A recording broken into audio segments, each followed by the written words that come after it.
You see it. Let's get it. Apple block nation state hackers.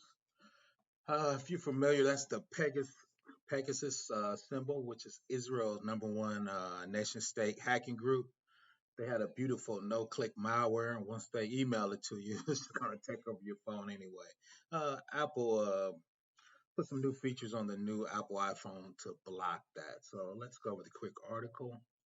Once again, Apple's on top of the security game. Apple introduced lockdown mode to protect iPhones from state-sponsored hacking. Once again, Apple introduced lockdown mode to protect iPhones from state-sponsored hacking. Here's my man Tim Cook doing his thing.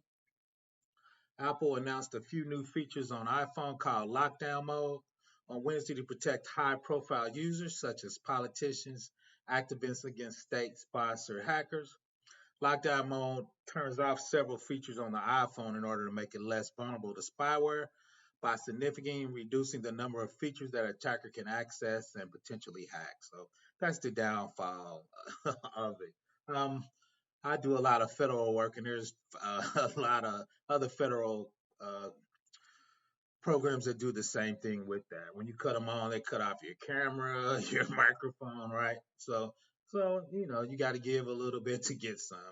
Specifically, it disabled many preview features in iMessage, limits JavaScript on Safari browsers, prevent new configuration profiles from being installed, block wired connections, therefore preventing the device data from being copied, and shut down incoming Apple service requesting, including FaceTime.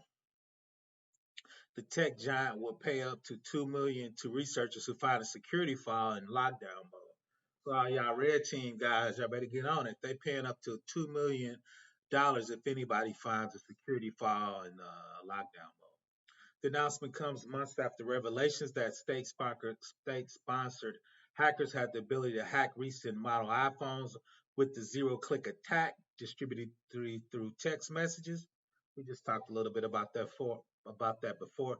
That is a beautiful piece of hacking software, super elite. The attacks can be successful even if the victim does not click on the link. That's what made it unique. As soon as they emailed it to you, you didn't have to initiate it or anything. It would just start taking over your phone. The iPhone maker faced increasing calls from government to address the issue. In March, U.S. lawmakers pressed Apple about attack details, including whether it could detect them, how many have been discovered, and when and where they occurred. Most hackers financially motivated, and most malware is designed to make users give up valuable information like a password or give the attacker access to financial accounts.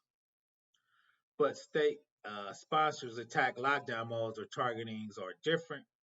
They employ very expensive tools sold directly to law enforcement agencies or sovereign governments and used to discover bugs to gain foothold into the iPhone's operating system. From there, the attackers can do things like control its microphones and cameras, steal the user's browsers and communication history, right? So if you're a foreign official and you're doing bad things, having an affair or doing stuff you're not supposed to do, right? Other nations get that to blackmail you. Lockdown mode is intended for a small number of people who think they may be targeted by a state-sponsored hacker and need extreme level of security. Victims targeted by military-grade spyware include journalists, human rights activists, business business executives, according to the Washington Post. Spyware also has allegedly been used to target public officials, including the French minister and a Catalina separatist leader in Spain. While the vast majority of users would never be victims of a highly targeted cyber attack, we will work tirelessly to protect a small number of users who are. Apple's head of security engineering and architecture said in a statement. So that shows you the lockdown mode on the iPhone, different ways to get to it and set it up. So Pegasus, there are several types of missionary spyware, but the best known version of this is Pegasus, which was developed by the NSO Group in Israel. That's what we talked about before. It's an Israel nation state sponsor Their job is actually to attack governments, leaders, dictators. Recently, researchers at the University of Toronto and Amnesty International have discovered and documented versions of this kind of spyware targeting iPhones. And this group has previously said that its technology is used lawfully by governments to fight pedophiles and terrorists. And the NSO Group dislikes by big tech, especially Apple, which markets its devices more secure than its competitors.